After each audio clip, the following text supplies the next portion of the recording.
দেখি তুই আমাকে কিভাবে আউট করিস।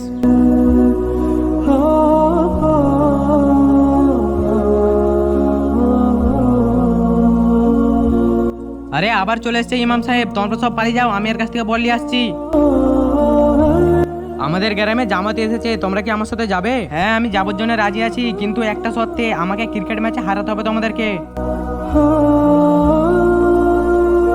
চলো বল করো।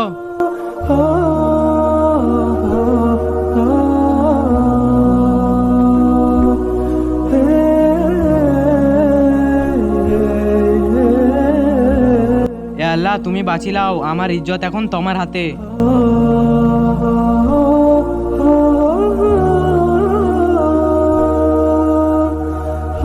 তার আগে তোমরা যদি শয়তানকে ঘৃণা করে আল্লাহকে ভালোবেসে থাকো তাহলে ভিডিওটাকে লাইক আর চ্যানেলটাকে সাবস্ক্রাইব করে যাও, আর না যদি লাইক সাবস্ক্রাইব করো তাহলে বুঝে নেবো তুমি শয়তানকে ভালোবাসো। তুমি কি এইবার আমাদের সাথে যেতে রাজি আছো? হ্যাঁ অবশ্যই। বন্ধুরা ভিডিওটাকে লাইক করে আর কমেন্টে আল্লাহু আকবার লিখে যাবে।